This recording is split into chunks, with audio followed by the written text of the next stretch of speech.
Saudara-saudara, judul video kita kali ini adalah Muslim Gila Setengah Mati. Ternyata asal-usul Al-Quran itu dari sini. Sebuah kajian ilmiah. Yang sumbu pendek, tolong jangan nonton. Kalau nekat nonton dan jadi gila, ditanggung masing-masing ya. Adapun sumber pokok dari video ini adalah video dari IKIM yang berjudul bagian 2, Bidat Kristen Masa Islam. Pengaruhnya terhadap Al-Quran, mana yang asli? Nasrani, bukan Kristen. Ya, pertama-tama saya ucapkan terima kasih kepada channel IKIM, Iman Kristen Indonesia Menjawab, atas videonya, dan kepada channel Pavel 88 Channel yang ikut memviralkan video ini. Saudara-saudara, ada kebenaran yang hilang yang tidak akan Anda temui tatkala Anda mempelajari sejarah dan doktrin Islam dari penulis apologet Islam fundamentalis, terutama berkaitan dengan banyaknya kemiripan antara kitab suci mereka dengan ajaran bidat Kristen. Di video ini, kebenaran yang hilang itu akan Anda temukan. Bagi Muslim, setelah melihat kebenaran yang ditemukan ini, mungkin Anda akan kaget atau bahkan gila setengah mati. Kalau itu yang Anda alami, berarti Anda mulai siap untuk membuka mata dan telinga terhadap kebenaran. Kebenaran yang akan membebaskan hidup Anda dari kebohongan dan pembunuhan. Silahkan disimak dari awal hingga akhir. Kan sekali, bahkan sudah banyak kali kita mendengar dari teman-teman Muslim bahwa Alkitab sudah tidak asli lagi. Alkitab sudah dipalsukan dan lain-lain. Nah, webinar ini atau diskusi ini merupakan hak jawab terhadap tuduhan-tuduhan tersebut. Apakah di Kristen ada ajaran-ajaran yang menyimpang? Banyak ajaran menyimpang. Itu yang disebut oleh Kristen sebagai ajaran atau bidat-bidat atau ajaran sesat. Dan itu sudah ada sejak abad pertama. Bahkan Epipanius dalam bukunya Panarion mencatat ada 80 bidat ajaran sesat. Nah, ini merupakan data sejarah. Kemudian bidat yang misalnya antara lain ya, bidat yang mentuhankan Maria atau koliridianisme, Arianus bidat yang menganggap Yesus hanya manusia biasa dan lain-lain sebagainya. Apakah ada Injil-Injil palsu? Jawabnya pasti ya. Bahkan banyak Injil-Injil palsu. Ada ratusan Injil palsu atau gnostik yang dibuat oleh orang-orang tertentu yang intinya berbeda dengan Injil kanonik yang dipegang oleh orang Kristen awal hingga dengan saat ini. Selanjutnya, contoh daripada Injil-Injil palsu itu adalah Injil Barnabas, Wahyu Petrus, Injil Thomas, Injil Maria Magdalena, Injil masa kecil Maria, Injil masa kecil Sang Juru Selamat, dan masih banyak yang lain lagi. Nah, kemudian bagaimana sikap gereja? Nah, ini yang penting. Bagaimana sikap gereja menghadapi bidat, ajaran sesat, Injil-Injil gnostik atau palsu tersebut? Pertama, sejak dari awal munculnya bidat atau ajaran sesat atau Injil-Injil palsu tersebut, sikap gereja, perhatikan lagi, sikap gereja semesta sepakat menolak, sekali lagi sepakat menolak, bahkan bukan hanya sepakat menolak, tapi juga sepakat mengutuk. Ini jelas banget. Tadi Pak Luki sudah sampaikan dan saya menekankan bukan hanya nolak, tapi ngutuk menganatema. Selanjutnya, 7 konsili okumene dan kredo iman yang dihasilkan adalah jawaban tegas, sekali lagi jawaban tegas dari gereja, bukti penolakan terhadap ajaran sesat tersebut. Jadi salah kalau ada yang mengatakan bahwa konsili Nikea itu adalah mentuhankan Yesus. Jelas total salah konsep begitu. Karena 7 konsili okumene itu menekankan penolakan terhadap ajaran-ajaran sesat. Inilah kebenaran kekristenan yang kita harus sampaikan. Kemudian kanonisasi Alkitab jawaban dari gereja untuk menolak Injil-Injil yang lain. Selanjutnya tulisan bapak-bapak gereja antaranya Eusebius, Epipanius, Jerome, dan lain-lain, ini juga adalah jawaban gereja untuk menolak Injil-Injil Gnostik. Kenapa? Karena dalam tulisan-tulisan mereka, jelas mereka menyebut itu Injil-Injil palsu. Lanjut lagi, keputusan gereja semesta, sekali lagi, keputusan gereja semesta sehubungan dengan bidat, ajaran sesat, atau Injil-Injil palsu sudah inkrah, sudah capai kepada satu hal yang tidak mungkin terbantahkan lagi. Menolak, mengutuk, menganatema ajaran-ajaran tersebut. Clear, jelas, tegas gereja-gereja semesta menyatakan hal itu. Pertanyaannya adalah, bagaimana sikap Islam menghadapi bidat, ajaran sesat, dan Injil-Injil palsu yang sudah ditolak sejak awal oleh gereja? Kita masuk sekarang kisah-kisah Al-Quran mengenai Yesus dari mana. Muslim mengakui, nah ini adalah terminologi yang dipakai oleh teman-teman kita Muslim. Muslim mengakui bahwa Al-Quran didiktekan langsung oleh Allah SWT melalui malaikat Jibril. Ini adalah terminologi yang dipakai oleh teman-teman Muslim. Kemudian terminologi yang kedua yang digunakan oleh Al-Quran dalam menyebut pengikut Kristus, pertama adalah Nasrani atau Nasraha. Dalam Al-Quran, kata Nasrani atau Nasraha itu muncul 14 kali dalam Al-Quran. Kemudian ada kata lagi Ahlul Kitab. Ahlul Kitab sebanyak 54 kali dan dalam satu ayat disebut Ahlul Injil. Ketiga istilah tersebut digunakan untuk merujuk pada pengikut Isa putra Maryam. Catatan adalah tidak ada sebutan kata Kristen secara langsung yang dipakai dalam Al-Quran.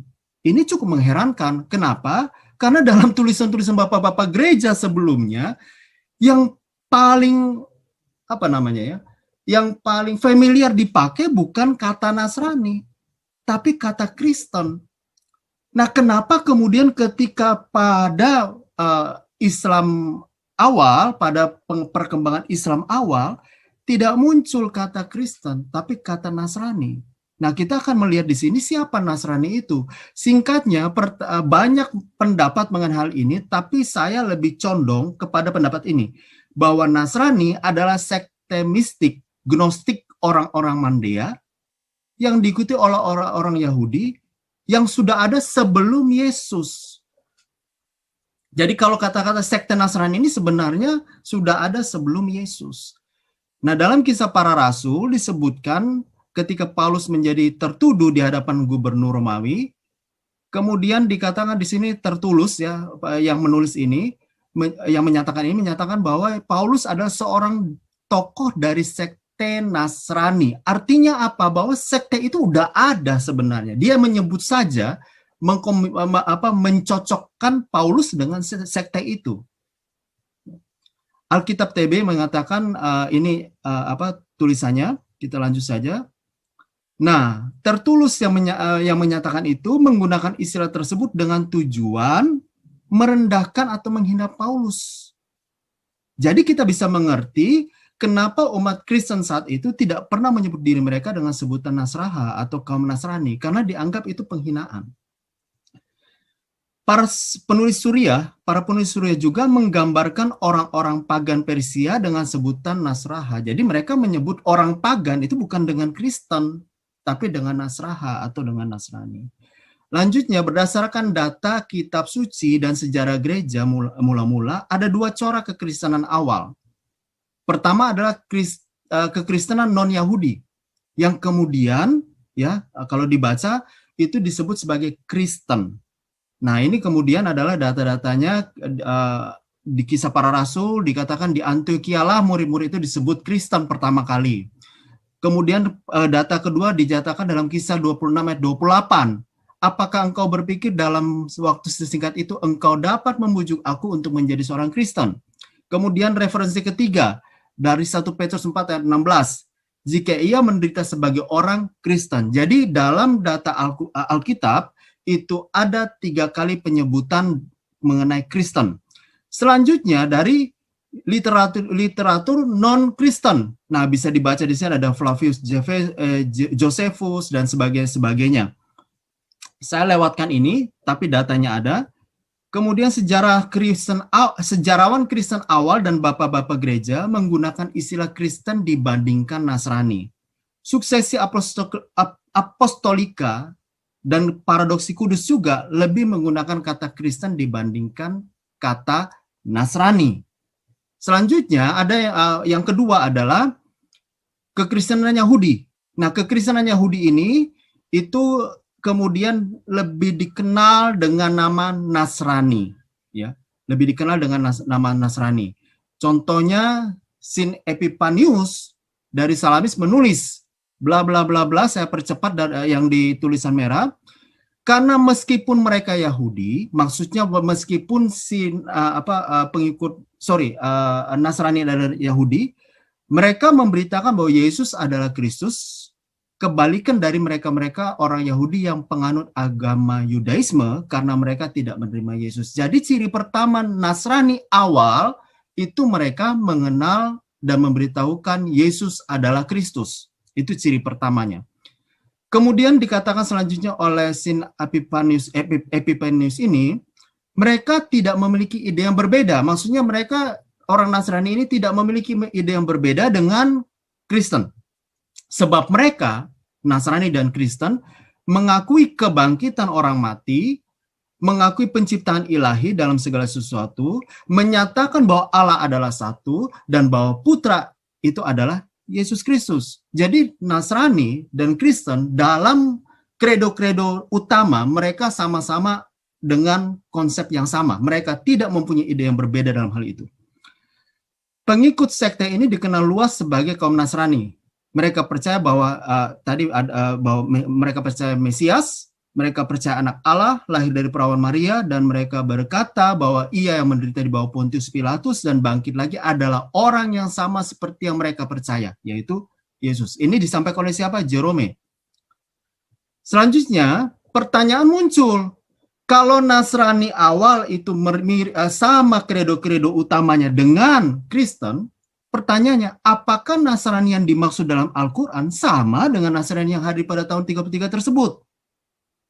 Kalau kita perhatikan, jawabannya jelas tidak sama.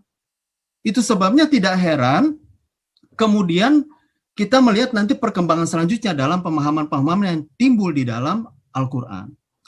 Pertanyaannya adalah, Nasrani mana yang bersentuhan dengan Muhammad pada periode awal Islam yang kemudian Nasrani ini disebut dalam Al-Quran? Nah, kalau kita perhatikan, maka bisa diduga bahwa persentuhan Islam dengan Nasrani, ya sekali lagi bisa diduga persentuhan Islam dengan Nasrani adalah dengan bidat Nasrani Ebionit. Datanya mana?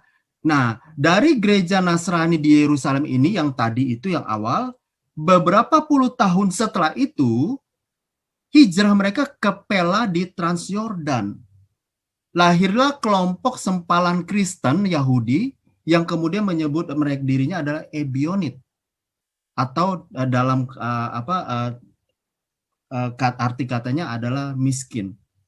Nah, menurut ini banyak juga pendapat, tapi saya lebih condong pendapat ini. Kenapa? Karena pendapat ini didukung oleh Bapak Gereja Eusebius.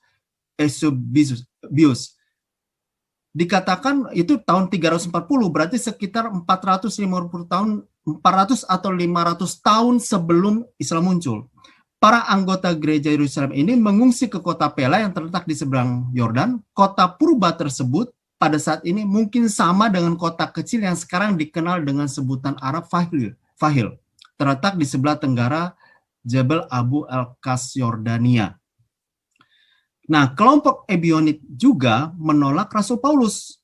Ya, pertama kita mendapat data Ebionit menolak Rasul Paulus yang mereka anggap salah karena membebaskan kaum Kristen non-Yahudi dari kewajiban melaksanakan syariat Taurat.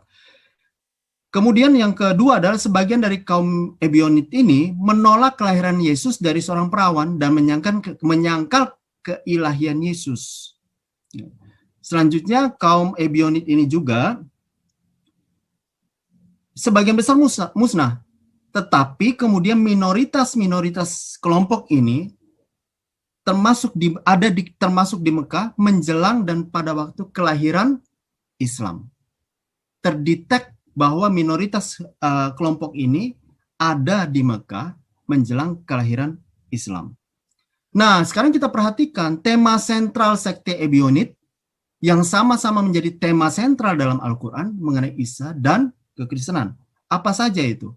Pertama, sama-sama menolak Paulus karena dianggap membebaskan Yahudi dari kewajiban melakukan syariat Taurat. Walaupun dalam tafsir, beberapa tafsir yang dikenal di Muslim, pada dasarnya ada juga sebutan Paulus dengan kata bulus dan sebagainya. Tapi secara prinsipnya mereka menolak mengenai Paulus. Kemudian sama-sama menganggap bahwa Alkitab sudah dipalsukan. Sehingga hanya kalau kaum Ebionit hanya menerima kitab Matius. Kemudian ada lagi Injil orang Ibrani. Matius juga tidak seluruhnya mereka terima, tapi hanya sebagian. Tema dasarnya sama. Mengaku Yesus sebagai Mesias, namun bukan Tuhan. Yesus hanya manusia biasa. Sangat ketat menjalankan syariat Taurat. Pembasuhan sebelum berdoa, peraturan tentang makanan haram, melakukan sunat. Nah, menolak Tritunggal. Ebionit menolak Tritunggal. Jadi dari persamaan, ya, dari persamaan sentral, tema sentral ini, maka bisa diduga bahwa tidak heran kemudian hal-hal ini juga menjadi tema sentral di Al-Quran. Karena persentuhannya dengan sekte ini. Apakah dengan banyaknya persamaan antara sekte Ebionit ini dengan tema sentral yang terdapat dalam Al-Quran, maka bisakah Muslim mengatakan bahwa Ebionit adalah Kristen yang benar? Jawabannya udah pasti tidak. Kenapa tidak? Karena sekalipun banyak tema sentral dalam ajaran Ebionit yang juga menjadi tema sentral yang terdapat dalam Al-Quran, namun juga terdapat perbedaan. Pertama, sekte Ebionit ini menganggap Yesus adalah anak yang lahir dari hubungan biologis Maria dan Yusuf. Sementara Islam mengakui bahwa Maria mengandung tanpa campur tangan pria. Jadi tidak mungkin Muslim akan mengakui Ebionit ini sebagai kekristenan yang benar. Nah, selanjutnya adalah Ebionit menganggap bahwa Yesus adalah manusia yang dipersatukan dengan Kristus abadi, yang lebih tinggi dari malaikat agung. Nah, konsep ini tidak ada di dalam Islam. Jadi tidak mungkin Muslim akan mengatakan, oh itu sekte Ebionit itulah sekte Kristen yang benar. Sebenarnya yang Kristen sekarang itu salah. Tidak mungkin. Kenapa? Karena banyak hal yang berbeda dari segi akidah. Bagi Kristen, sekali lagi, bagi Kristen keberadaan bidat Ebionit ini sudah ditolak oleh Bapak Gereja dan orang Kristen awal. Udah tertolak bidat ini, ya. Contoh pada abad ke-5, itu jauh sebelum beberapa ratus tahun sebelum Islam muncul. Epipanius mengatakan bahwa sekte Yahudi Kristen kuno yang heretik, ya, termasuk sekte Nasrani ini menuju kepada Ebionit maksudnya, untuk ditolak sebagai tidak mempresentasikan agama Kristen, ditolak sebagai tidak mempresentasikan agama Kristen. Saint Jerome, saya lanjut ini banyak karena supaya cepat saya akan baca saja yang di bold. Apa yang harus saya katakan dari kaum Ebionit yang berpura-pura menjadi orang Kristen? Ya. Orang Yahudi Kristen baik Nasrani atau Ebionit atau perpecahan agama karena saya lanjut lagi di bagian terakhir, di kalimat bagian terakhir, tetapi sementara mereka berlaku menjadi orang Yahudi dan Kristen, maksudnya sementara mereka berlaku menjadi orang Yahudi dan Kristen ini adalah orang Nasrani dan Kristen. Kemudian yang saya bold, mereka ini siapa yang tidak? Yang Ebionit itu tidak seperti itu. Jadi di dalam tulisan Saint Jerome jelas dikatakan bahwa beda antara Ebionit, Nasrani dan Kristen. Clear di situ.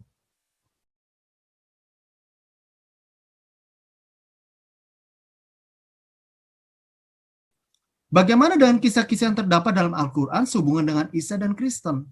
Nah, saya pakai datanya, jadi teman-teman nanti, baik yang Muslim maupun yang Kristen, ini bisa buka linknya. Ini adalah semua Injil-Injil Gnostik ditaruh di sini. Baik dari yang Nag Hammadi, walaupun masih dalam bahasa Inggris ya, Nag Hammadi maupun Injil-Injil Gnostik yang lainnya. Ada belasan kalau nggak salah atau puluhan. Saya semua yang saya presentasikan saya ambil dari sini. Tapi sudah saya terjemahkan ke dalam bahasa Indonesia. Maria salah satu dari Tuhan itu ada di dalam Al-Qur'an surat 5 ayat 116. Jadikanlah aku dan ibuku dua orang Tuhan selain Allah. Konsep apa ini? Kita orang Kristen tidak pernah menyatakan bahwa Maria adalah sebagai Tuhan. Pernyataan iman Kristen jelas, tidak ada satu orang Kristen pun sejak awal sampai dengan sekarang yang mempunyai pengertian iman yang, kalau mereka orang Kristen yang mempunyai pengertian iman yang benar ya, yang menyatakan bahwa Maria itu adalah salah satu dari Tuhan. Tidak ada. Ini pemikiran apa ini? Ya. Jadi siapakah yang dimaksud dalam Al-Quran surat 5 ayat 116 ini? Jadikanlah aku dan ibuku dua orang Tuhan selain Allah. Pemikiran apa ini? Nah, pemikiran ini itu juga terdapat di dalam sekte Koliridianisme. Ajaran yang menuhankan Bunda Maria, ajaran ini hadir kapan hadirnya? 350 sampai 450 di mana? Di wilayah Arab. Itu ratusan tahun sebelum Islam muncul. Udah ada. Nah, ajarannya apa? Epifanius mengatakan beberapa wanita Arabia, jelas ajaran itu muncul dari Arab, telah memperkenalkan pengajaran yang tak masuk akal dari Tracia, ya bla bla bla bla dan sebagainya ya. Kemudian Santo Epifanius juga ya, dia membuat bukunya yang namanya Panarion, dikatakan begini. Sekarang saya baca lengkap karena ini penting, karena Santo Epifanius juga itu diyakini sebagai orang suci oleh Katolik.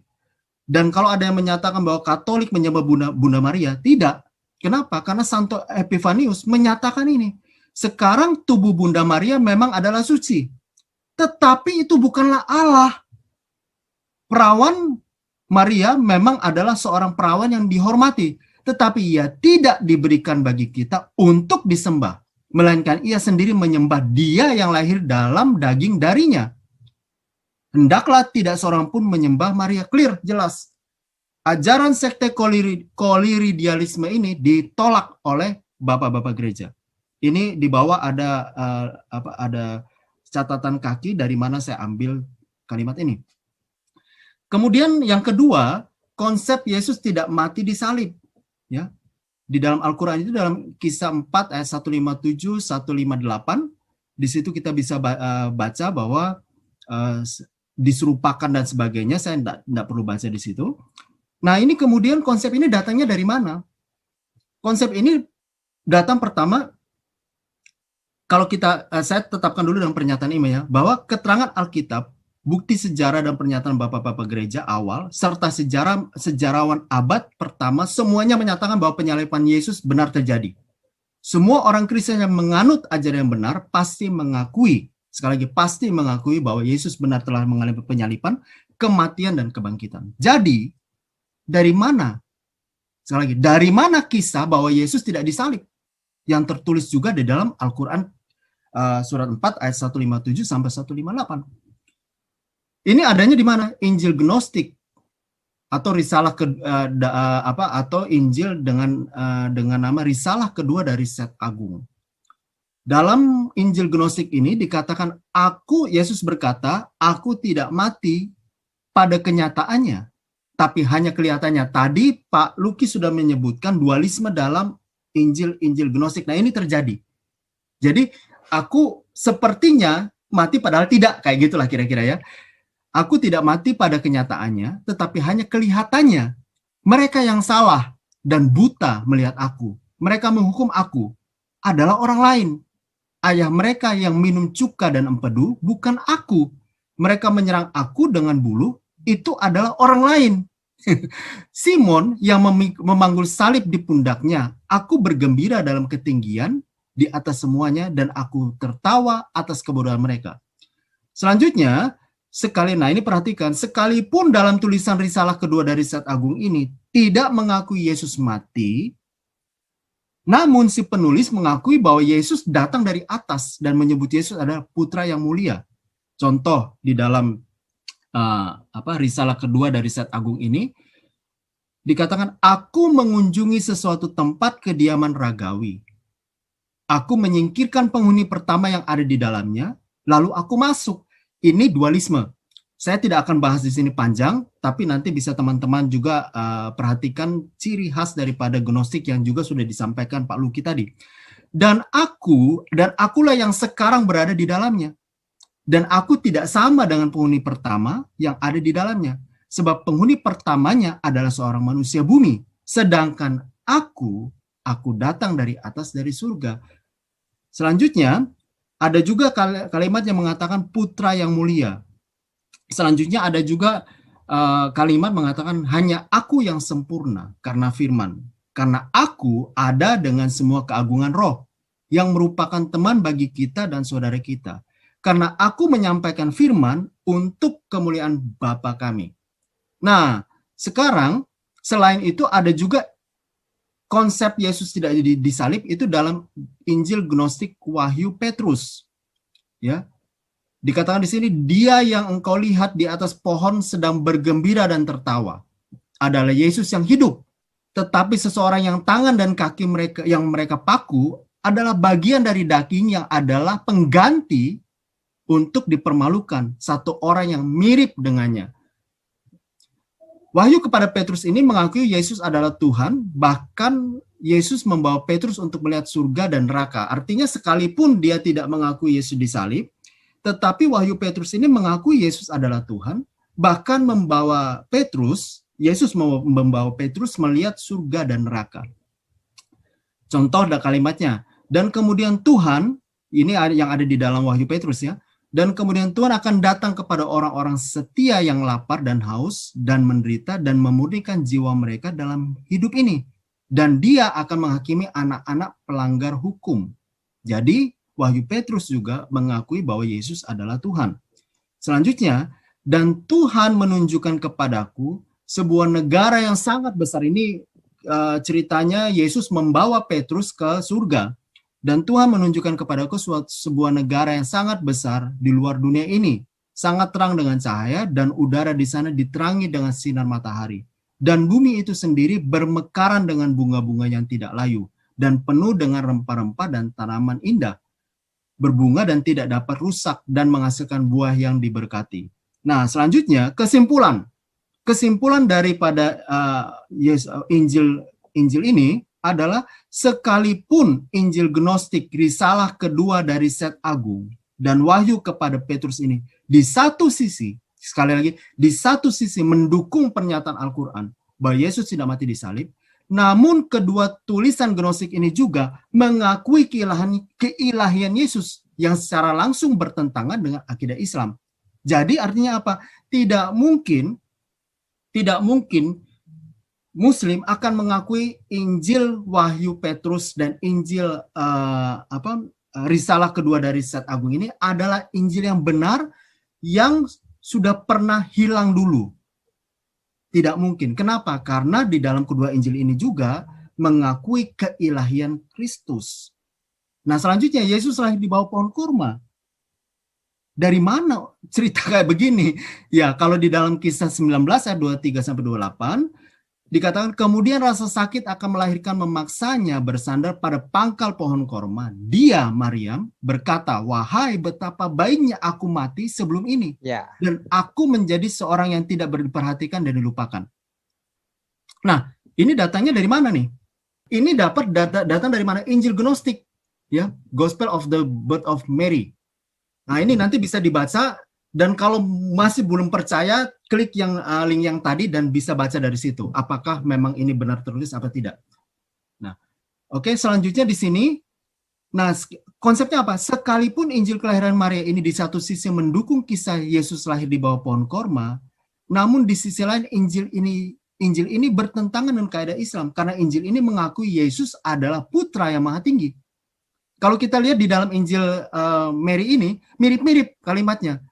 Sementara kalimatnya dengan yang di dalam Al-Qur'annya, sementara berjalan Maria merasa lelah oleh teriknya matahari gurun. Sama kan? Dan melihat sebuah pohon kurma. Maria mengajak Yusuf beristirahat bla bla bla. Yang lebih hebohnya lagi, Dikatakan di sini, dikatakan di sini ya, melihat itu bayi Yesus segera memerintahkan pohon korma itu melengkung. Luar biasa enggak? Ini dahsyat ini. Yesus waktu bayi sudah bisa memerintahkan pohon korma itu melengkung. Nah, selanjutnya Yesus berbicara waktu di ayunan. Itu dalam Kisah 19 ayat 29-30. Maka dia, Maria, menunjuk kepada anaknya, mereka berkata, bagaimana kami akan berbicara dengan anak kecil yang masih dalam ayunan? Bla bla bla bla. Selanjutnya adalah, ini didapat dari mana? Dari Injil Gnostik, the Arabic Gospel of the Infancy of the Savior. Injil kepada orang-orang Arab mengenai masa kecilnya Juru Selamat. Nah, ini isinya, saya bacakan yang garis yang bold. Sungguh ketika ia sedang berbaring di ayunan dan berkata kepada Maria ibunya. Mirip kan? Kira-kira kayak gitu. Mirip ya. Jadi ada di dalam Injil Gnostik seperti itu. Nah, tapi sekalipun Injil Gnostik ini ditolak oleh bapak-bapak gereja, ditolak oleh gereja, tetapi Injil ini di dalam bagian awalnya, nanti teman-teman bisa lihat juga, buka Injilnya langsung, dikatakan dalam nama Bapa dan Anak dan Roh Kudus. Injil ini mengakui Tritunggal. Dan ini pasti bertentangan dengan akidah Islam. Sehingga tidak mungkin Islam akan mengatakan bahwa Injil Arabic Gospel ini adalah Injil yang benar. Yang selalu digembar-gembar bahwa Injil aslinya sudah hilang dan sebagainya. Mungkinkah ini dianggap Injil asli? Tidak mungkin. Karena di dalam Injil ini dikatakan Injil ini juga mengakui ketritunggalan Tuhan. Artinya Injil Gnostik ini juga secara langsung bertentangan dengan akidah Islam. Yesus membuat burung hidup dari tanah dalam Kisah 5 ayat 110 ya.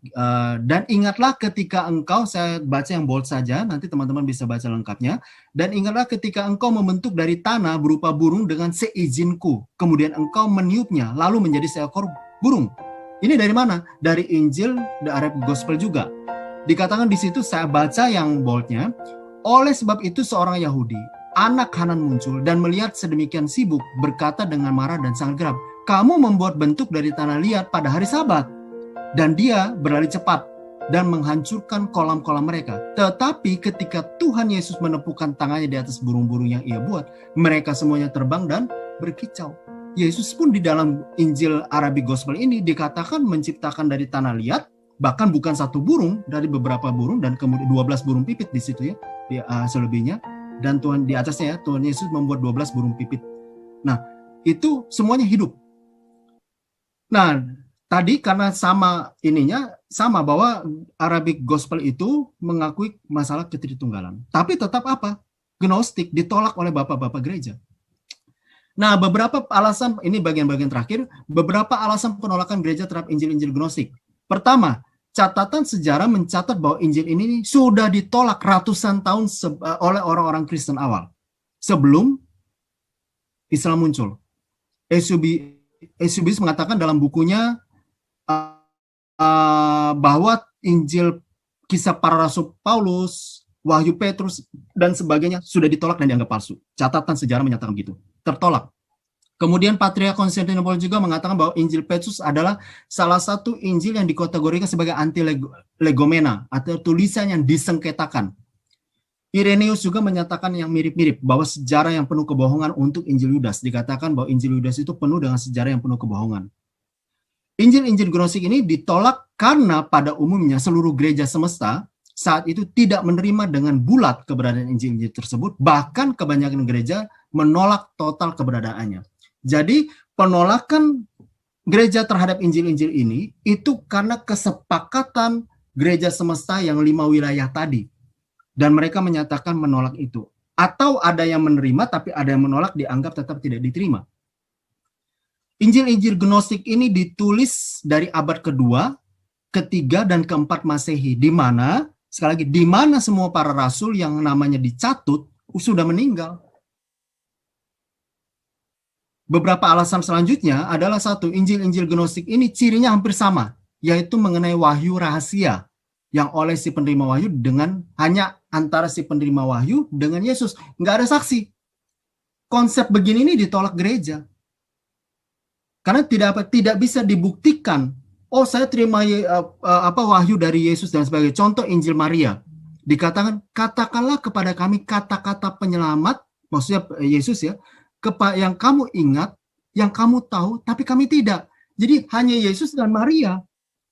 Sementara Petrus, Injil ini muncul setelah Petrus meninggal. Mau klarifikasinya bagaimana?